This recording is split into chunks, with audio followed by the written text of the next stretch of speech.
Good evening, scholars, and welcome back to the Restricted Collection, a podcast about tabletop games. I'm your host, the head librarian, Chad, and as part of the second anniversary of the Restricted Collection, we are continuing to talk about and rank Arkham content. Specifically, this episode is going to be for fan campaigns.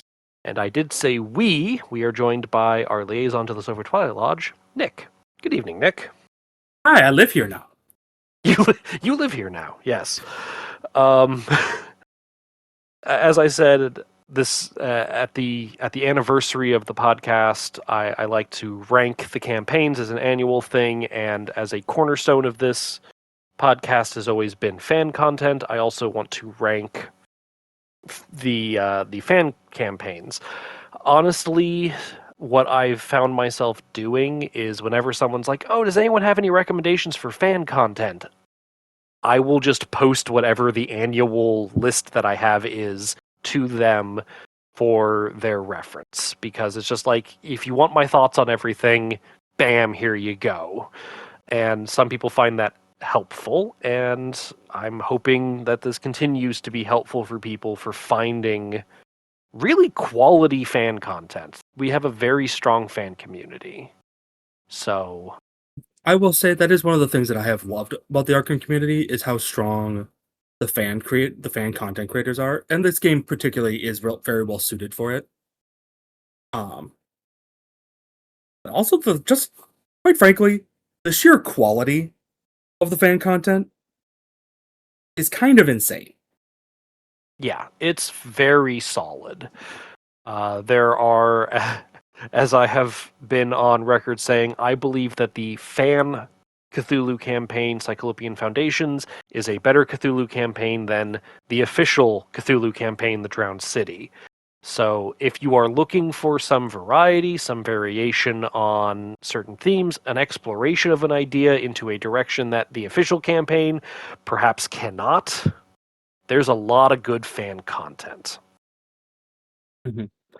So And I now do. Oh, go ahead. I was going to say, in this particular episode as well, I had some opinions more. I had more opinions about the official campaigns. I'm going to have less opinions here because I have worked through less of them. With in general, I have played more with the investigator side of the fan content way more than the Yeah. campaign side of it. So, uh, I look forward to hearing your whys on these as well. Yeah. So I'm going to be going through these. I've had some feedback over the years where I previously did a high tier, mid tier, low tier recommendation, and people were having some difficulties kind of discerning a little bit within those tiers. So this year we're moving to an A, B, C, D, and F system, a more standard grading system. If this were the investigator tier list episode, there would be an S tier, but it doesn't feel like we need an S tier for campaign grading, so I didn't do an S tier for this. Nah, doesn't feel appropriate. But generally speaking, A tier is the highest tier for this. That's going to be an excellent tier. B is great. C is good. D is fine. And when I say fine, I do mean just kind of like, yeah, it's fine. Like there's no problem playing it. If that's kind of your question of like, is it fine? It's fine. I don't generally like talking about. How do I put this? I have played fan content that I would put in F tier, and it is almost exclusively just very few things, almost exclusively from the very first year or two of fan content. I'm talking 2017, when even the main campaigns itself, the official content was still figuring out exactly how it wanted to operate. Yeah. So I don't have anything on this list that I'm putting in F tier. That's just going to be kind of a blanket statement on me. There's generally in the fan content no bad Arkham, so like you're generally safe going for whatever you're interested in, so go play any of these. They're good. That said, I also have not played every single fan campaign. I'm making my way through. I'm trying to, but I have not yet. So if I don't mention it, it's because I haven't played it Or played through all of it yet. or played through all of it yet. I cannot. I'm not putting an opinion on the matter of Britain. I'm only on scenario. We finished scenario 3 of 8, I believe. I'm not putting an opinion of that one out because I don't. I don't know. I'm enjoying what I've played so far, but I'm not putting an opinion out. So, in order alphabetically, That's I'm the going to best go way to through go about these. this. Yeah. So we're going to start with AH.091.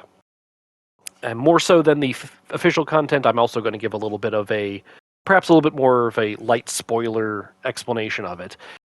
Ages Unwound is a campaign with some time travel shenanigans. I don't feel like that's a big spoiler. They're pretty upfront about it on the announcement article, and the campaign is called Ages Unwound. I would say I would have assumed that there was time travel nonsense from the title. There are dinosaurs. There's at least one. There's actually a couple dinosaurs. That said, it is a campaign that I think has a good hook to start with, where your house is set on fire and you don't know why, and Again, you're being chased by these people and you don't know why. huh. And you figure out this you figure out this mystery as it kind of unlocks and as you go through it, and then you finally get like a full picture of where it is going and what kind of how all of these things are connected. I'm putting this as a solid B. It's pretty great. I can be a little annoyed about like, oh, it's a little kind of finicky with some of its like you have to keep extremely proper and precise notation in your campaign log, which I was not great about the first time that I played this. So, hey, don't be a stupid person like me and screw that up. There's a warning for you there. But it's quite solid overall. It has I'll mention the like scenarios I like captured for the library. In this instance, scenario number 4, Unstuck, where you are kind of unstuck and untethered to the timeline. That one is a particularly easy one to like recommend to get kind of like a taste for it. And then it has perhaps my favorite scenario in the entire set, scenario 5, A Year to Plan, where it's effectively the closest thing to Eldritch Horror that like we just took Eldritch Horror and we put it in the card game, and it's fun. It's a big map with a lot of side objectives. I think it's very well designed. I think it has a lot of good things going for it. The finale's weaker, in my opinion, compared to the rest of the campaign, but that's not to say that it's bad by any means. So, When did Ages Unwound come out? pre-pandemic, I want to say. Okay. Don't quote me on that. I think it's important for these fan campaigns in particular to know when they came out. Because I lied. The release article on Mysterious Chanting is November 2021. oh, okay. So still almost 5 years old. Yeah.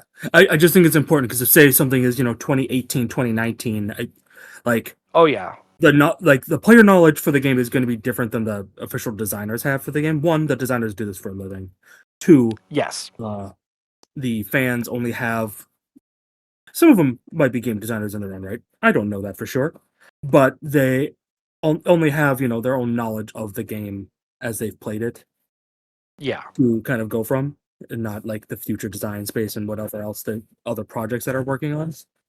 So I also want to be clear. I am not trying to be disparaging towards any of the fan designers. They have put their blood, sweat, and tears into this content, and any criticisms that I have are to generally try to inform people who haven't played it before to make sure that it's, oh yeah, this is something that you may or may not be interested in. Here's a factor that I'm just trying to make sure you're aware of. I like Ages Unwound. It's a good campaign. I've played it through, I want to say like 3 or 4 times now, and I've enjoyed every playthrough of it. So like it has my recommendation. It is at the Also, it top had of my list of a fan campaign to play with you and or Pat whenever we're done yeah, with movie. But the list with I'm up Pat for is that. long. The list with Pat is long, and it's kind of whatever he wants to do. We've always pretty Yeah. much given him the reins. Ages Unwound, in addition to having my recommendation, also has my voice. Ages Unwound, it is fanned narrated by me in the Arkham Cards app in a very similar way as Dissonant Voices does for the official campaigns. My voice is lent to it is lent to the narration for Ages Unwound, Call of the Plague Bearer, Dark Matter, and there are a couple others I could work on still. It's an ongoing process. When I'm in the mood to narrate, I spend a week and get through a campaign. All right. Next up is Alice in Wonderland, which, Nick, to your point of knowing when it came out, is important. The article for Alice in Wonderland has it in 2020. Okay. That said, Alice in Wonderland, I'm giving it a C, and how do I put this? The campaign is good. The scenarios are good. It's designed by Ages Unwound was designed by Olivia Juliet. Alice in Wonderland designed by The Beard. I cannot look at Alice in Wonderland and point at a specific thing and go, "This is bad. I don't like this." The reason it's in C tier is because honestly, I'm only kind of meh on Alice in Wonderland as a theme. So like it does the exact same thing that the Drowned City does, where you have a starting scenario and you have an ending scenario, and then there are two paths through the there's a forward path and a backward path, effectively, playing the scenarios in the opposite order that way. He did that 5 years before the Drowned City did. It's just there's a bit of reading, and if you love Alice in Wonderland, you should play this. I just don't love Alice in Wonderland. It doesn't, as a theme, do me much. Like, I'm not like, oh, excited or anything. In fact, there are some things that I kind of roll my eyes at about. So it's getting a C just because, like, enthusiastically, I'm just kind of like, yeah, it's good. If you like Alice in Wonderland, play it. I'm just not that person. That said, I'm not sad to have played it, and I have played through it multiple times. So like I would recommend it. It is fun. It does a really cool thing. This is my favorite thing about the campaign. It really makes you pay for your decisions, both in positive and in negative. Every choice, every major choice you make, and you make a bunch of them, every major choice you make has a benefit and a penalty. And you pay for those in the end. And that's really cool, replaying it to be like, ooh, I know what this does now. I know that it's going to give me this positive, but it's going to give me this negative. And that really wrinkles the campaign decision space a lot.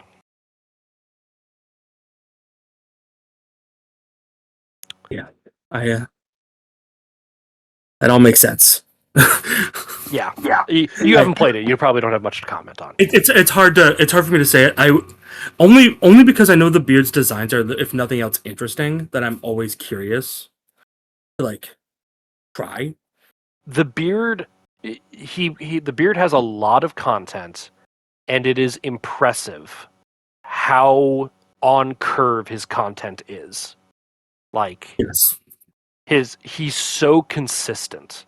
And not that I'm saying that he doesn't have things that are, slightly above curve or slightly below curve. Like, it's not like a perfect line. No one can do a perfect curve line. Right. But like, it is impressive how campaign after campaign he just like nails these like difficulty curve lines.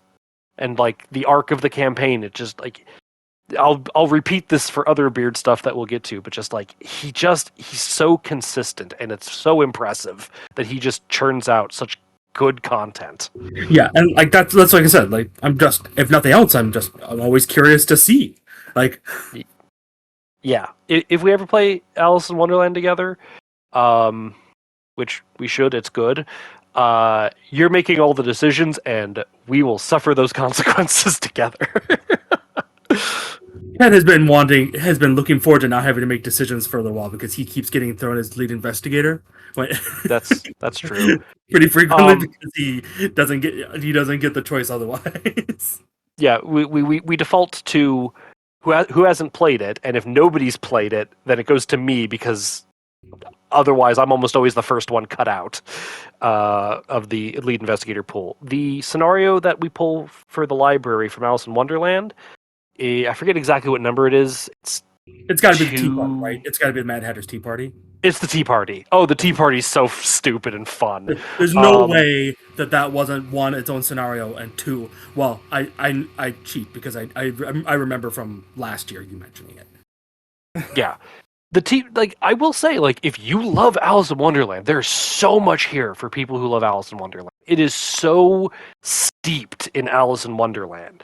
It's as I said, it's hard for me to be like super enthusiastic about that because the Alice in Wonderland theme doesn't do much for me at all. So like my praise is in light of that, but like it's still good. And the Mad Hatter's Tea Party is such an interesting scenario because there's all of these. The theme of it is that the entire party's been like thrown up into the air, and so all of the locations are chairs, and you can only have one investigator slash enemy in a chair at any time. Huh. So like there's this thing where and like if you're adjacent to somebody you're treated as engaged with them, so there's like trying to like evade enemies that are in adjacent chairs, or there's like a check you can make to like swap chairs with somebody as you're trying to like go through this kerfuffle of like the chairs being flung into the air. um and if you walk onto the table is its own location. If you walk onto the table, you like, I forget the exact language, but it's basically you commit like a social faux pas, and that's something that you have to remember for the rest of the scenario. That's fun. It's fun. Uh, okay. Next up alphabetically is the Bloodborne campaign. The Bloodborne campaign was put onto Mysterious Chanting February of 2024. So, more recent. I am giving the Bloodborne campaign a B. It is great. Oh, it's got to be B. It's hard. How do you not? Oh yeah, it's B for blood. Bloodborne. Yeah, B BB. for blood. Yeah. The reason I'm giving it a B, I really love the campaign. I really love the theme. I really love how it like rolls in both the feeling of Arkham and the feeling of Bloodborne. It's it's a little mechanically much at times, I think which the scenarios are too long. yeah, it's a little much at any time. The scenarios have like a complexity and a length for like a standalone more so than it is for like a campaign scenario, but that's fine. That's just kind of like a ding against it. And I'm putting it as a B partly because boy howdy, if you don't care about Bloodborne, you won't care about this so much. So much will Probably be lost on you. the references do add an extra life to it. Yeah. Granted, uh, who made this one again? I keep forgetting. ARG? ARG. AUGGHHH, I want to say. AUG. ARG. Uh, I think they did a wonderful job making a plot that Yes. marries this, that you don't need to know Bloodborne. The Bloodborne is the setting, not the plot. Yeah. So there is a through line that you can follow. That you don't need to It's know all the things. Just like how you don't need to know what a deep one is in yeah. order to like enjoy Innsmouth. But like the more you know about Innsmouth, the more fun it is to when they make references. Like, the core plot of this is not just a retelling of the Bloodborne video game. It is melding that plot with an Arkham plot, and central to the plot that they establish very early is that there is an overlap, that there is this like combining slash overlapping, almost like a quantum position of like, oh yeah, it's Arkham and it's Yarnum, and it's they're so both. sorry. Go ahead. As a Dark Souls and Bloodborne fan, it it's genius. This idea, it was genius as a plot idea. Sorry. Yeah. No, but I overall I super like this campaign. I really like a lot of what it does. It is his first full length campaign. It's a little bloated's not the word, but I like what you said, where it's like it's just a little too complex and a little too long for what it is, Yeah, but it's this is still what what's I there would is good. this is what I would have expected from what I would call good fan content. Like uh like not knowing what I if I didn't know anything about the fan content of Arkham, this is what I would have expected if someone said this was good, right? Like Yeah. it's good, polished, but it's not like to like such a razor point where they also keep trying really nail down like the playtime as well. Like I don't want to say this. It's not like we meandered or took our time. Like the scenarios are just longer. Yeah. Like you're given a lot of time. They understand that you need time to explore. There are some maps that are quite big. Excuse me. Um, so they give you extra time to explore those that you need. And it's not that there isn't like reasons to compel us to try and end the scenario. It's just that sometimes the end is a certain condition and it's not based on time. Yeah. So I know we threw on the word good a lot there. As I said, it's B tier, which I've got the category title of great. Yes, Uh, but like that yeah. is what I mean. This is what I would expect of like high level uh fan content. Is this kind of like it's very clever. It's mechanically pretty much on curve. I don't think anything's like out of bounds. No, nothing's super like it's mechanically dense, but nothing's like mechanically weird. And it's not like swinging, right? Like uh Yeah. you get like player cards and story cards throughout this, but and none of those are like wow, these things break Arkham. Yes. They're like they fit. No. They have a place and a home. Yeah. The scenario that I pull from this campaign for the library is scenario 3, whose name I forget, but I just remember it's the Snake Forest, and the easiest way. Forbidden Woods, probably. I think is what Forbidden it's. Woods, or yeah, Night Unending, actually, I think might be the name of the scenario. It would make sense. But Night Unending, whatever the third scenario is, it's effectively just doing a variation of the Catacombs mission from Carcosa, but you're in the woods and you have to find some keys. But it really lets you just run around this large map, finding things naturally. And it's a great way to introduce, for people who haven't played Bloodborne but want a taste of the Bloodborne campaign, it's a great way just to be like, yeah, here's like the set of encounter cards and like a map layout that's not terribly complicated, and you're just running around exploring it while getting a feel for how it all works. It was a good choice because you could have chosen a bunch of them that were a little more set piecey, but this was a good choice. Yeah, when picking a scenario, I'm really trying to be like, yeah, like what gives you a nice flavor. Yeah. Next up is Call of the Plague Bearer, according to Mysterious Chanting. This one was from April of 2021. Call of the Plague Bearer is, for me now, a C rank, so it's good. I used to be a little higher on this campaign. I think it's just aged a little bit for me, which has just weakened it. But like, I still really like it. It's got some rough It's spots. it has some rough spots that have just kind of shown up a little bit overaging, and that's kind of why I'm dropping it a little bit. But I still really like it. I love it. Has the same feeling as TCU for me, where it's like, yeah, you're in Arkham doing Arkham stuff, and you get to like know the town a bit before things go super crazy. Yeah, But it was a fun time playing through this. yeah, Outside of the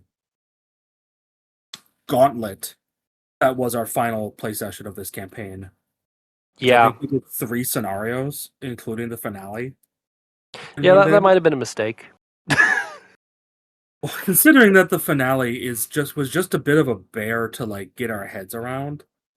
Well, and then before that, we had to deal with the scenario that breaks the victory display. Yeah, and that was, while an interesting idea, was had its own problem. Yeah, I remember the all of that. It was just such a wild kind of like time. And those are the rough spots in my mind. yeah, I love getting to know the town. I love that the health of the town is such a prevalent aspect of the campaign. My favorite scenario, I want to say, is scenario 4, Afternoon War, Yeah, I did like that one. or is that scenario 6? I It's think an it's even scenario. I know that.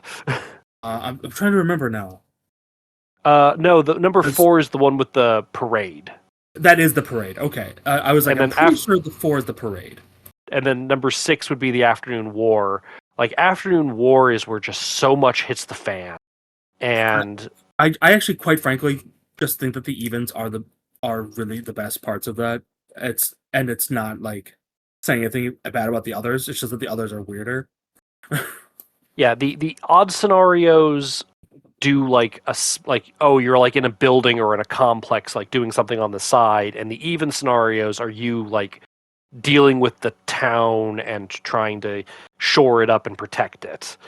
The even scenarios are definitely my favorites. Not that I don't like the odd ones. I will say, if you don't like zombies, they're not explicitly zombies, but if you don't like zombies, don't play this. Yeah. Though the zombie presence was quite less than I thought it was going to be. Yeah, but it's effectively like Future note the for other Arkham version of designers: zombies. zombies, zombies, everyone. Zombies are still an untapped field. But yeah, Call of the Plague Bearer, it's quite good. I actually have in the library scenario 2 and 3 for people to play because partly because the odds are so different from the evens, but partly because they both are good scenarios that do very interesting things. And The you just want the to catch a William York off his guard, don't you? You just want to Oh hurt them. yeah, scenario 3, aka William York's Nightmare. You just want to catch one. You just want to catch one off his guard. Yep. And then scenario 2, Night on the Town, it gives you such a good feel for those for the even scenarios where you're just like, yeah, scenario 2 is just you running around town defending places Yeah, you're and just shoring them fortifying up, and places. Yeah, it's a and fun time. It's a fun one. It's a fun you get to campaign. meet the people in the town. It's just, if you're looking for like it just I want to be clear again. It's in C tier. I still think it's in C tier. It's good. I recommend it. It's just hard for me to recommend it with a full throated B, just because it does kind of have some of those rougher spots that have become more apparent to me over time. Yeah, the I will admit that the later scenarios have some mechanical weirdness that will create some odd moments. Yeah. All right. Moving on to Circus Ex Mortis. The Mysterious Chanting article is from August of 2023. I want to be very clear about this. As of this recording, I have played through this campaign once, Okay. and I haven't posted it yet because I just haven't finished editing it yet. So spoilers for an episode that he's So, spoilers for this. I had so much fun with this campaign. Okay? I'm putting it at B tier right now because I don't feel comfortable on a single playthrough going, yes, this is A tier. That's fair. But But it's a good first impression. this might be A tier next year. Oh, nice. this is this is my favorite Beard campaign right now. I have to play it through once or twice more to like get a feel for it. Is it But zany? I feel like it's going to be zany. it's a little zany because you're dealing with circuses. This isn't a bad thing. I wanted it. I want it to be kind of zany. So if it is, I I I've been playing with the Circus Mortis investigator, like not the investigators, but the investigator cards, and Yes. they're so interesting. Uh, I I love don't think them. I talked to you about this at all. I played through as the juggler. How was it? It was stupid and I loved it. So the juggler is the investigator. That there's an investigator expansion that comes with the Circus Ex Mortis set. If you would like to also print those out, the juggler is primary seeker, secondary rogue, and she can play in excess of her slots, and she doesn't have to discard down. But what she does, you discard down to your slots at the start of the upkeep phase. So you can have 5 hands full of things that you are thematically juggling in your hands. So I basically I had 25 assets in this 30 card deck to start, and I Nice. basically did a academic army build out of this because it's not just hand slots, it's any slots. So I was academic arming this, and then I started really loving upgraded magnifying glass because Yeah. I can You can throw it out clue for fast and free, and and then pull if it I back. get all the clues off of it, I can pull it back to hand to keep me at hand slot, so I don't have to discard anything. Right. It was fun. It was fun. The character was fun to play as. I did screw up a rule for anyone who listens to the episodes. I did screw up and misunderstand how one of the cards worked, and therefore I cheated in the first 4.5 scenarios, but I figured out my mistake and I rectified it for the subsequent things. But we're not here to talk about the investigator expansion, which I think is fun and interesting. We're here to talk about the campaign itself. As I said, I really liked it. It throws you into this really interesting mystery with like what the heck's going on. It deals much like The Circle Undone with themes of fate and destiny versus choice. Hmm. And randomness. It has in the middle of it, it has a train scenario that I think is a better train scenario than Essex County Express. It just the campaign has such good built-in variety. There are so many, like, there are 4 copies of this location. Shuffle them up and remove 2 at random from the game and put the other 2 into play. So many, like, instances of that type of thing that, like, the replayability from my one time through it looks pretty high. And then the way that the moon tokens, so the campaign uses moon tokens. I guess we forgot to mention that in Bloodborne they use insight tokens. That's its own little That's thing. true too. Yes. Insight tokens in Bloodborne.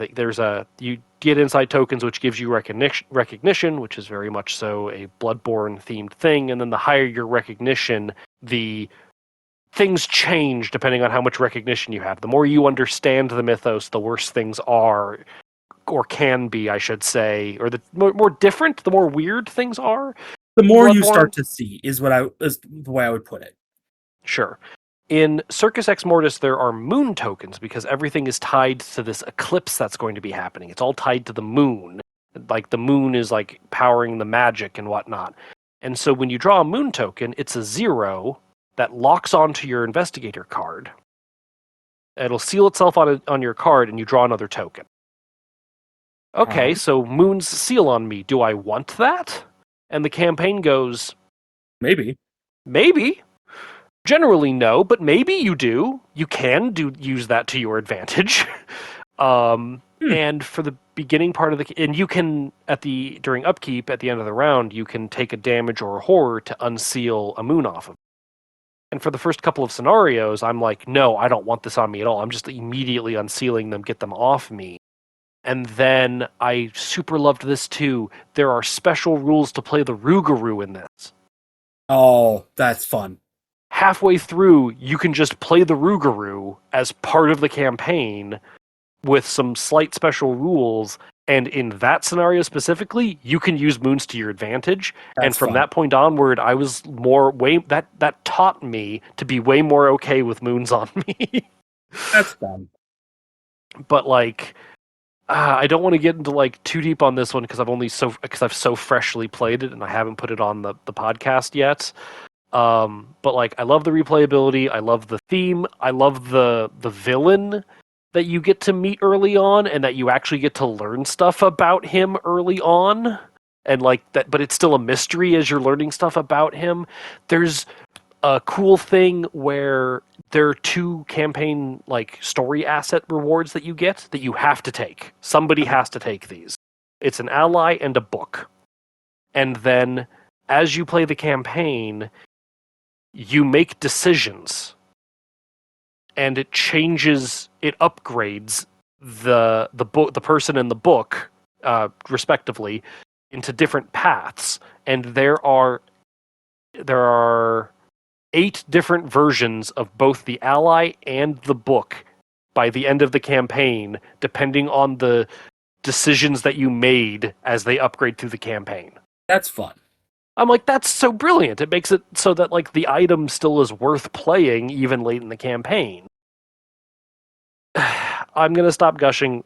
It's real good. I guess if you're gonna put a gun to my head, what's the thing I don't like about this campaign the most?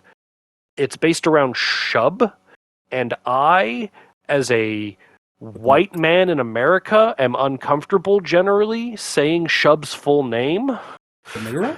I don't get it. So I don't.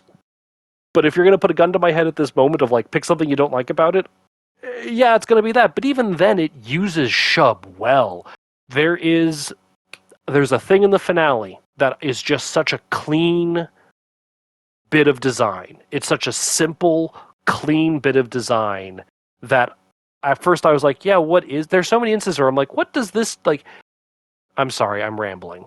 There's just so many small, clean bits of design that are just sprinkled throughout this. So many locations that I flipped over and went, that's neat. It could just have been like a generic blank location. But no, it just has a little sprinkle of magic on it where it does this weird little interaction. And it's neat that it does that. Because then I can string that with other neat little interactions and like do a thing. It's very clean, very replayable, at least based off of my playing of it. It seems very replayable. I really like this, but I don't feel comfortable giving it an A on a single playthrough. This one might have to go to the top of the list now as well. It's good. I was waiting for your opinion on it when you were done before I decided where I wanted to put it. It's fun. I find the investigator expansion to be so very interesting that I like. It's gotten me interested in the campaign. Yeah, it's. I'm trying not to oversell it, but like I'm also riding a little bit of a high on it. So Oh, that's awesome. take that with whatever you want with it. Okay. Next up is the Crown of, if I remember how to pronounce this correctly, Egil. Egil? Egil. Yeah. Egil. Egil. Who else? It's the Crown of it's based off of Icelandic folklore. Okay. The Mysterious Chanting article is from 2021, May of 2021. I really thought this came out before that. I thought this was more of like a during pandemic or before pandemic type of thing. So that said, and I feel a little bad doing this, of all of the fan campaigns we are about to talk about, this is the only one that I'm putting into D tier. It is fine. It's I love the setting. I love the theme. I actually researched more of these Icelandic folklore legends that are used in this campaign because I thought they were very interesting, and the way that they were incorporated I thought was very interesting. The reason I am more hesitant is it's a little lower on the replayability scale, and there's just a lot. It feels like a lot of high difficulty tests that you just have to take straight. Mm. Like, if you want to do this thing, like in the first scenario, for example, I can think of, I think 2 or 3 of maybe all the stats have a difficulty 5 test that you just have to take straight. You can't Mm. really cheese it. So if you don't have a character that can get to a difficulty 5 check for that thing, you're just not doing that.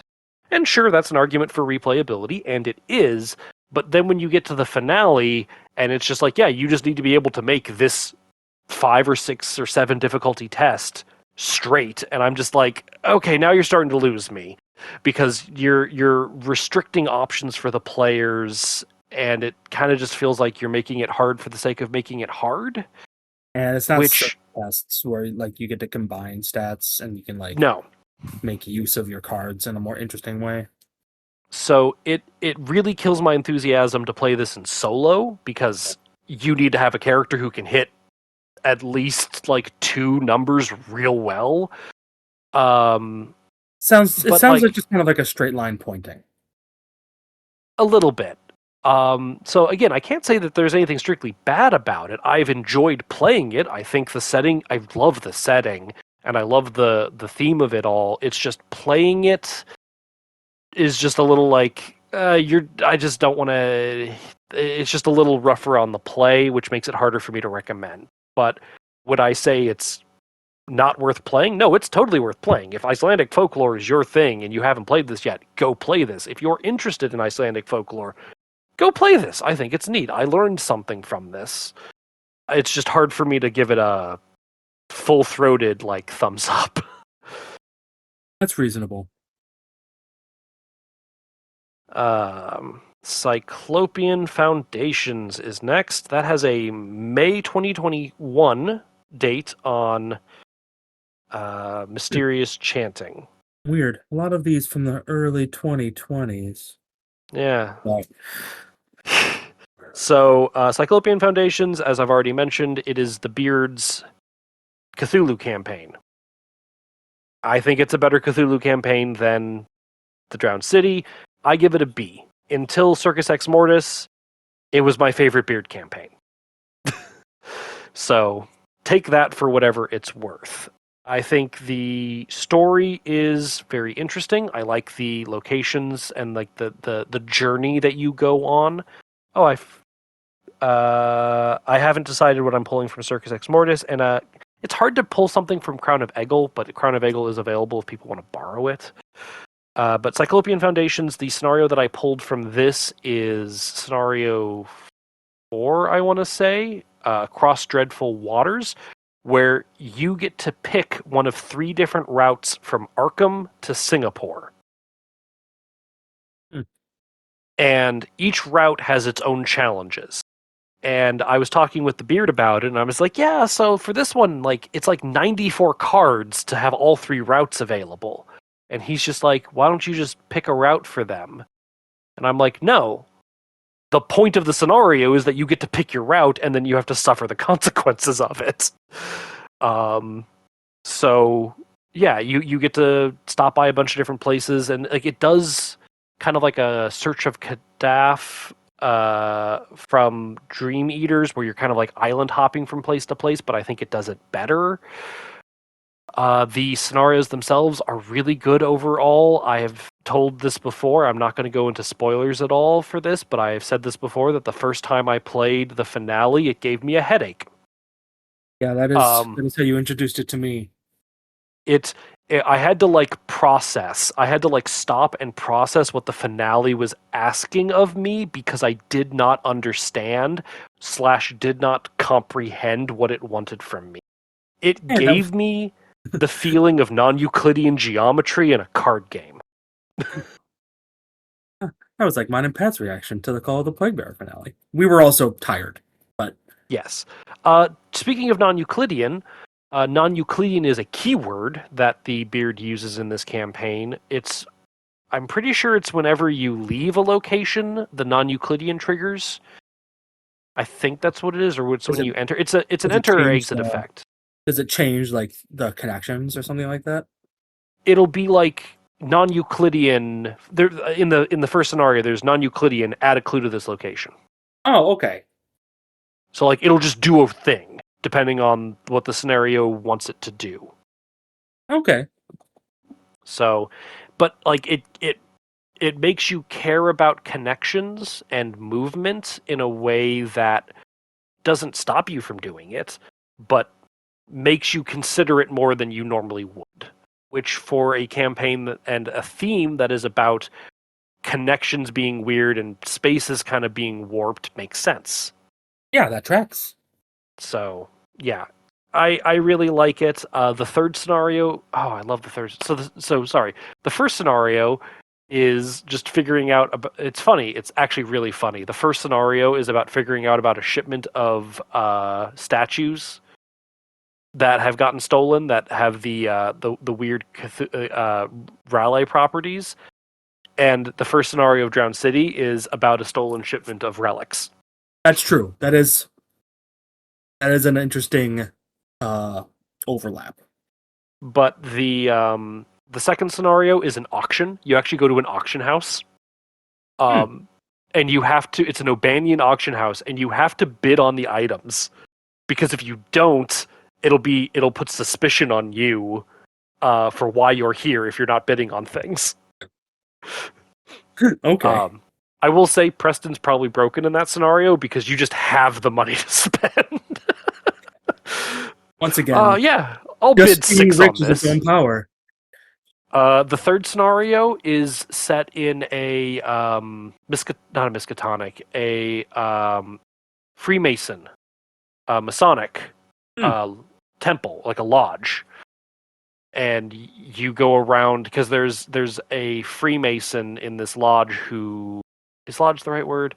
Um, there's a Yeah. Freemason who is a traitor, and you have to figure out who it is. And the all of the art for the locations and the layout of the map is actually based off of a real like Masonic lodge. Oh, And all of the art for all of the people who are in the lodge are like portrait arts of like wealthy businessmen of the time that you would like find in that place. I'm just like, it's very good. I do very much so recommend Cyclopean Foundations. okay. Dark Matter is next. What does Mysterious Chanting say about Dark Matter? Dark Matter is October 2020. Dark Matter is typically seen as the gold standard for fan made content. It is seen as the best, the one that people recommend to everybody. I'm giving it a B. And that might seem like, oh, I'm not giving it its due. I'm giving it a B with specific purpose. But I also want to I say, also have your list, and I understand why you're giving it a B. I haven't played Dark Matter yet because I'm waiting for because I know I want to play through this one with Pat. yeah, Dark Matter is very good, but it has a very particular flavor. It is sci-fi themed. I'm okay with that. Not everybody is. So it's kind of like puts a little tampering on my recommendation because like, hey, it's sci-fi. I think it justifies itself. I think the scanning mechanic that is central to the campaign is wonderfully implemented and I is also such a think space and existential horror are a wonderful marriage. So yeah. The narrative is fantastic. The scanning mechanic is fantastic. The way that it strings the scenarios together, the way that the scenarios are all interesting little puzzles is fantastic.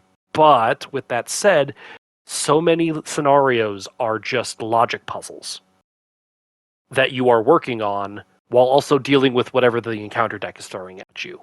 There is one scenario in particular which is just straight logic puzzle where you can just sit there for like 5 minutes going like, okay, if I do this and then that and then that and then that and then that flips this and this is this, okay, so that's the plan of action that we need to do. And I'm okay with that. love it. But not everyone is. And for that specific scenario, you just have to do the puzzle once and then you can leave. But if you stick around and do a harder version of that puzzle, then you can get some extra stuff out of it, which is nice. There's a lot of good here. and I would recommend playing it if the idea of a Haster campaign in space sounds like fun. Absolutely go play this. But I also don't think it's the absolute pinnacle height uh of Arkham fan content. A hot take maybe there. Yeah, I don't know. I haven't played it yet. Yeah. Shoot, who designed this? I am blanking on who designed this. uh, it starts with an A, right? Axolotl. Yeah, I would say Axolotl, right? That's what Axolotl came to mind. designed this. Yeah, Axolotl designed this. I can't. This is another one of those instances where I really can't point at anything and say that there's anything bad about it. I really like this campaign. I just don't think it's like the pinnacle of it, and I'm not. I'm not just detracting points from it because I don't think it's top. I don't think it's top. But like, no, I legitimately think like there's enough that makes me give like. It's not one that I always want to go back to because it's not one that I always want to just do the puzzles in over again. Like it's not one. Yeah, it's not one that I'm like super excited to go back And to. people It's will not my have their favorite. reticence, right? For with the theme, people will have their reticence with that. Yeah. The scenario that I pulled from this, I pulled. There are three scenarios that you can play in any order. I pulled one called Lost Quantum, and Mhm. Lost Quantum is one where you're in a quantum distable, a quantumly Unstable. unstable facility, and so locations are constantly like going in and out of play, and you have to like reassemble the map as the map is like deteriorating as you play it. Sounds like That fun. one's interesting. And then the other one that I've tried pulling from this one is the second one, Electric Nightmare. Electric Nightmare, to be as minimally spoilerly as possible, takes place in the Electric Dreamlands of some children as they grapple with their electric dreamland reality. Okay, then. And while I'm on this note, I guess I should note, and I remember the article also notes this. Hey, if you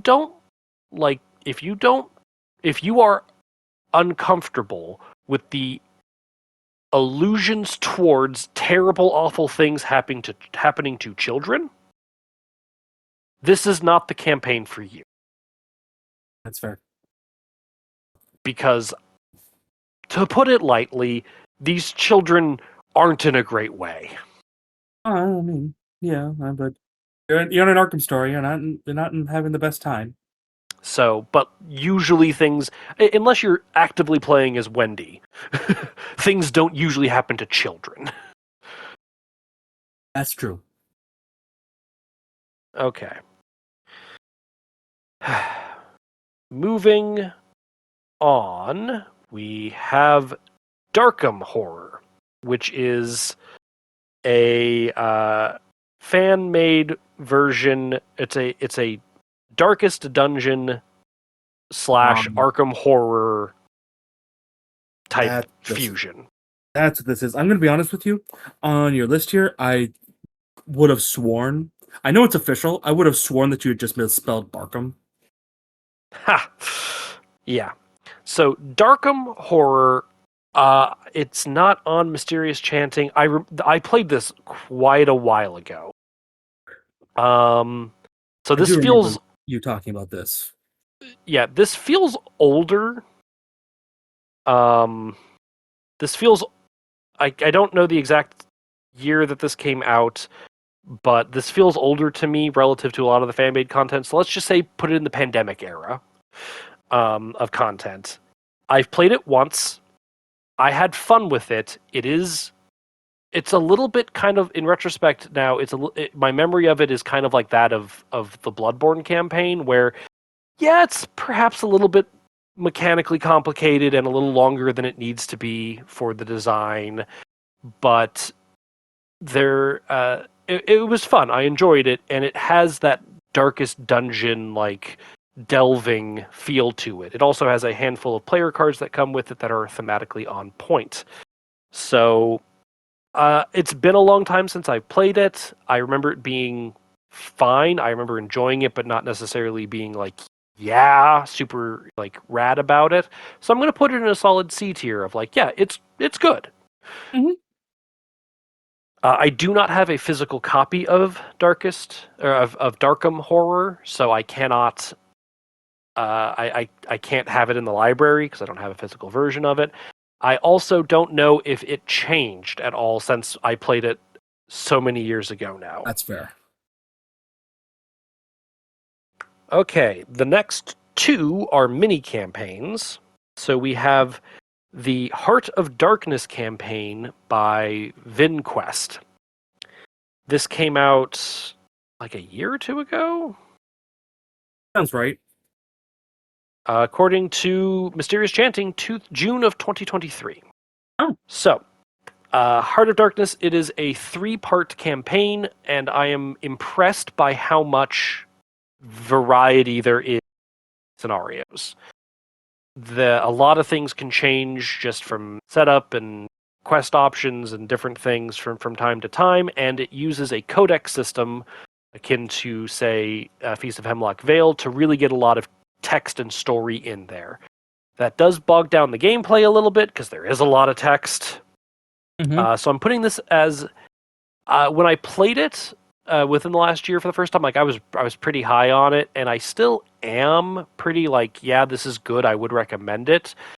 Having played it through a few more times after that, it's worn a little bit more on me, but like I still really enjoy it for what it is. So I'm giving it a C tier as a little bit more of like a, yeah, this is real good if you want to experience Heart of Darkness, but in Arkham, it's real good. Another thing that slightly dings it for me from from not being in, let's say, putting it in B tier, it's a little over designed at points. It's like, yeah, the finale, let's put it this way. The third scenario starts with you on the boat being shot at by arrows. And there's like 2 or 3 rounds where you're just on the boat, you can't move, and all you can do is use spells and firearms against the people shooting arrows at you. And I'm like, is this a cool set piece? Yes. But it has almost nothing to do with anything else. That's So, fair. like, you put all of this mechanical work in here. You designed gun cards that, if you want to, each player can take a copy of and have it in your opening hand, just to address the problem of it's the first turn and not everyone's going to have a gun in hand. Or in their deck. Or in their deck, for that matter. So it's a little. There's some rough edges that could have been ironed out, in my opinion, but the Yeah. guy spent years working on this, from what I remember. Like, he spent a lot of time on this. So, like, he's telling the story the way he wants to, and he really does capture the feeling of the Heart of Darkness. But it's a little rough around the edges. That seems fair. Yeah. Many rivets. Next up is Jumanji, which is a 4-part Jumanji theme, to go figure, campaign designed by The Beard. When did that one come out, according to Mysterious Chanting? Jumanji. That one is 2022. It's really fun for it. Like, if you really. The third scenario is just straight up, do you want to play Jumanji, but in Arkham Horror? And that is the scenario that I have plucked and put into the library for people to play. It's scenario 3, Game Night. And it's so interesting how you just, like, yeah, every time a game piece advances, like in the board game that's in the card game, if you understand what I'm meaning. Every time a piece advances, a random encounter set is drawn and shuffled into the deck, and you draw from a deck of cards that has a little verse in there about whatever it is that just got shuffled in. I kind of love it. Like, it's very charming. the the first scenario is you found this overgrown house that you need to sort through. The second scenario is you need to find, I forget her name, but the woman who Alan needs to find in the movie because she's player 2, or she's player 1, whatever. And then the third scenario is where you actually like deal with the game and play the game and advance the game. And then scenario 4 is when like you need to finish the game. I really like it. It is a little mechanically, like, I don't think it's, I want to be clear, I don't think it's inelegant or anything, but like there's a little bit of weirdness with like you, the person, whoever the lead investigator is quote unquote the fourth player of the game, Jumanji. And so there's like a little bit of like a weird cadence that you have to get into with like, oh, it's the first person's turn, so Alan needs to take his action, and then it's the second player's turn, and then so you have to like make sure the board game card is at the right location. There's a little bit of a weird cadence with that. It's a little I don't fiddly think in that regard, like where you have to like manage certain things in certain spots. Yeah, it's a hair fiddly, which is why it's like a little hard for me to give it like the B ranking great, but like I really did like it. It's, and perhaps another reason why it's not getting a full, like it's not getting like a B is just like it's really good for what it is. It just wanted it to be a little meatier, but it is like a mini campaign, so there's only so much you can really do.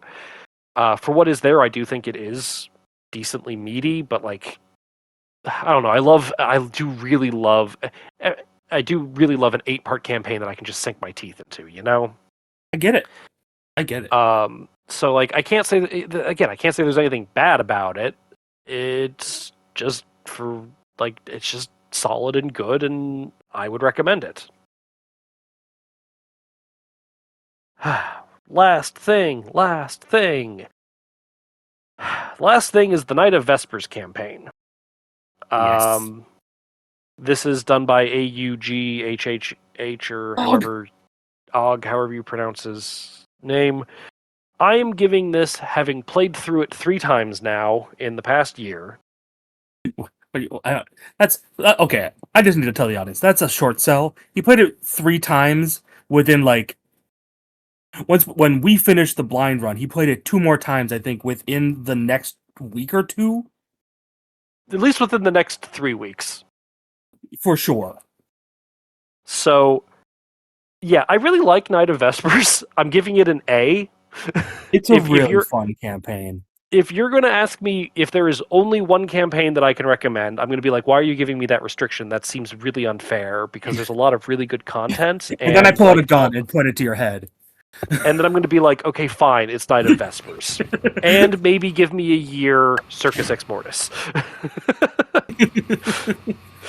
And then, because I've given you more than one answer, I would be dead, but at least I got my truth out.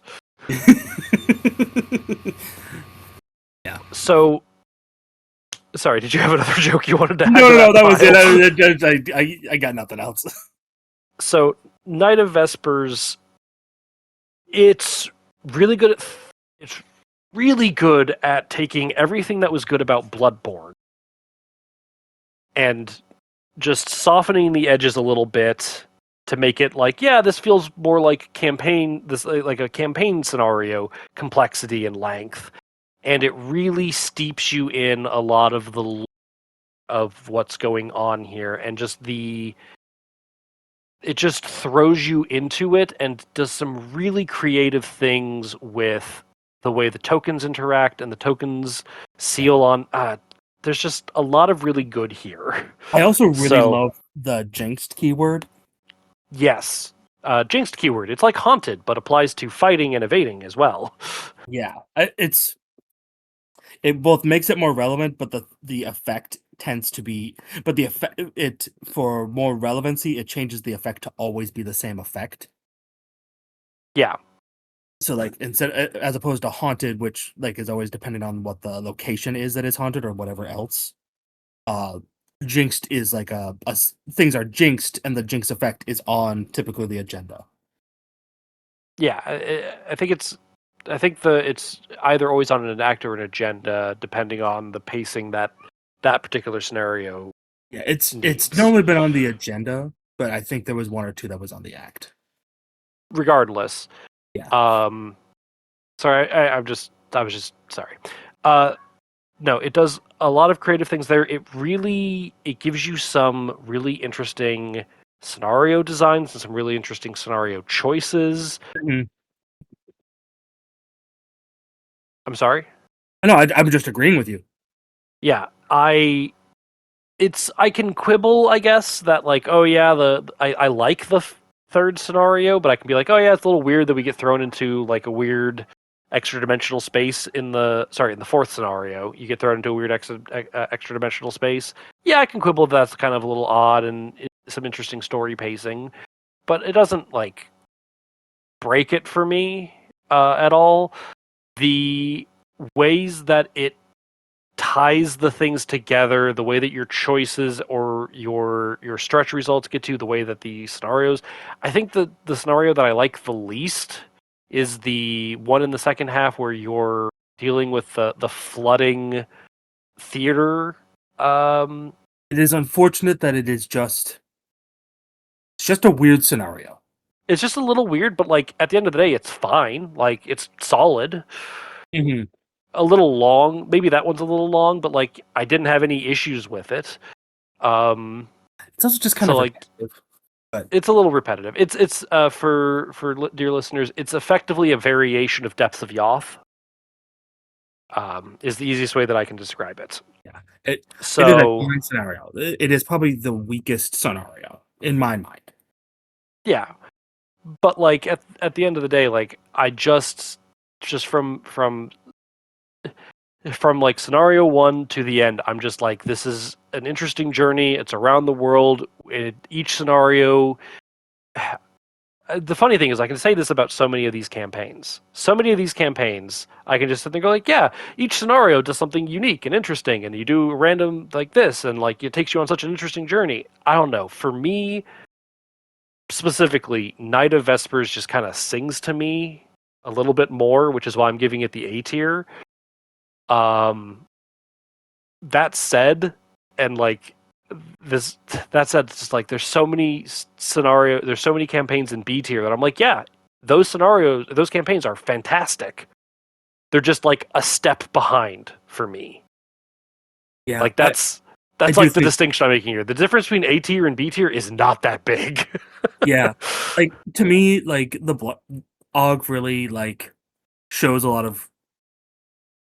I hate to sound like this because it sounds kind of patronizing, but like as someone who is like a slight amateur designer himself, I see like growth between the Bloodborne and the Night of Vespers campaigns, and that like while the Bloodborne campaigns were very interesting and all this, but like one, you're given a lot of time in the Bloodborne campaigns, and they're Yes, kind of following certain set piece moments that happen in Bloodborne until they're not.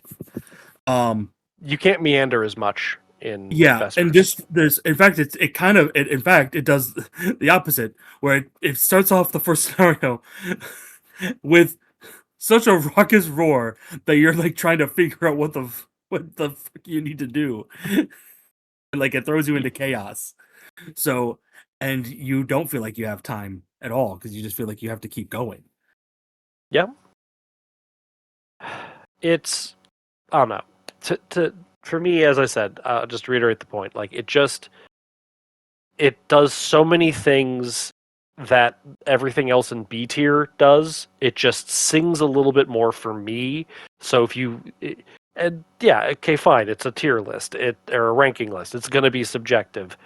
Night of Vespers is the one that just for me it hits the top of the pile. The pile, it's a fantastic pile.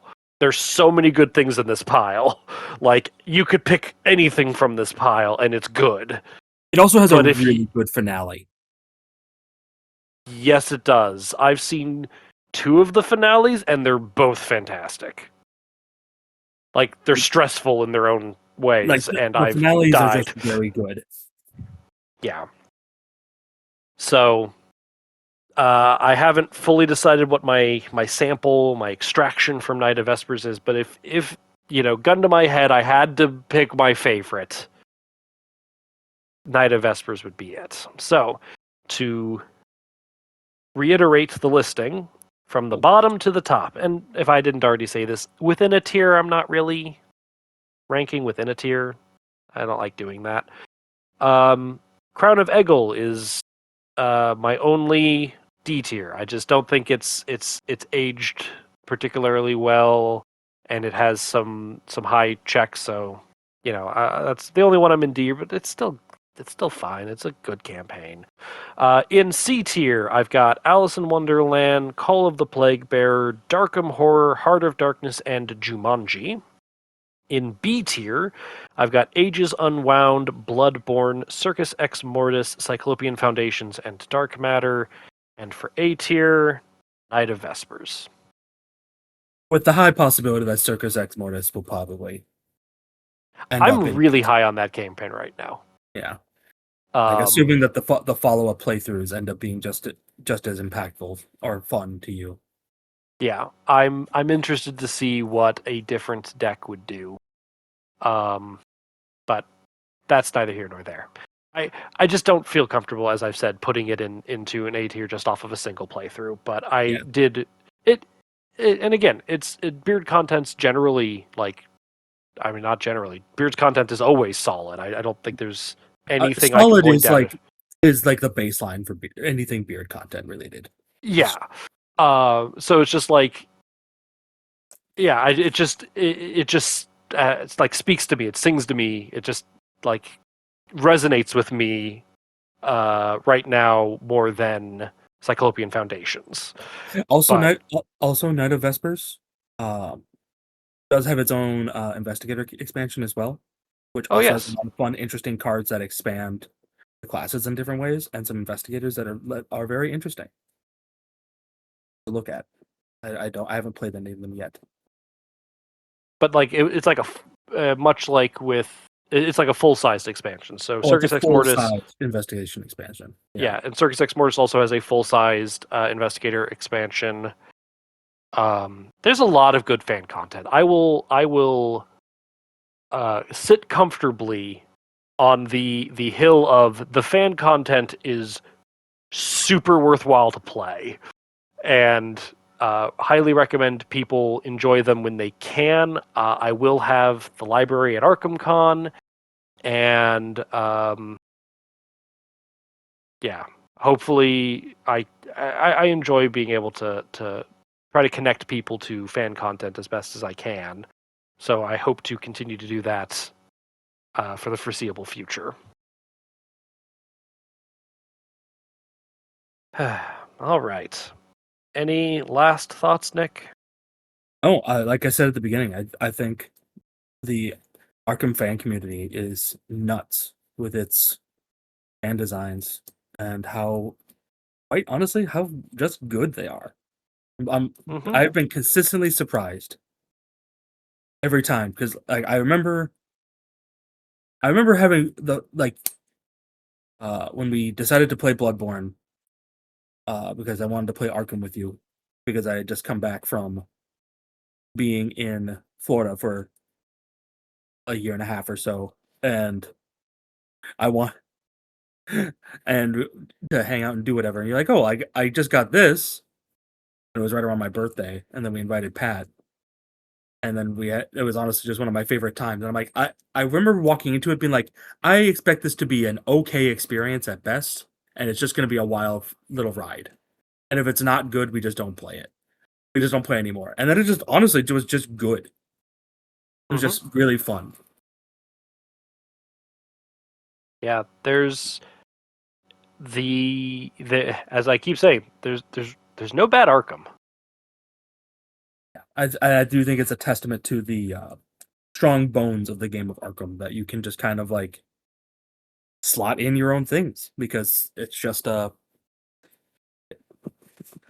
it's easy to kind of like keep the core of the game while just slotting in a different little scenario and setting and just tell your story with it. Mm-hmm.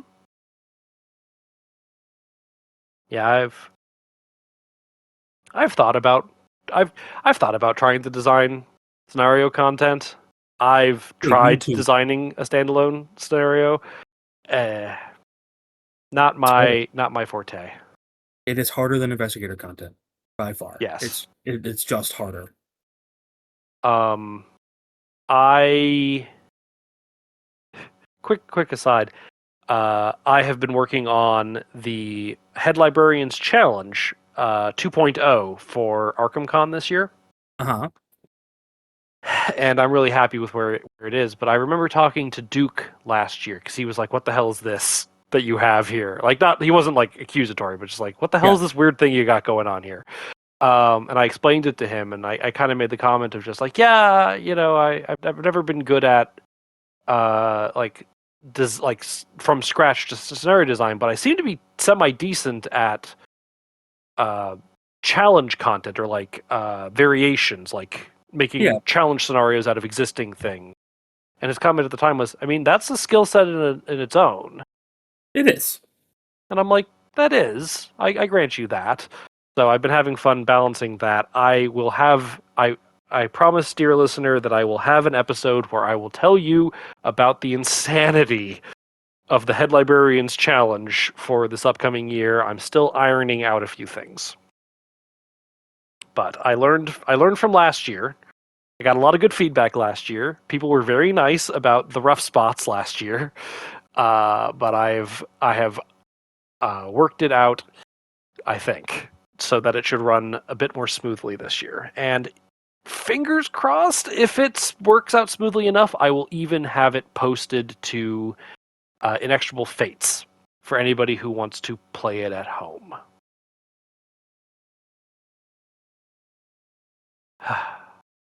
It's such insanity.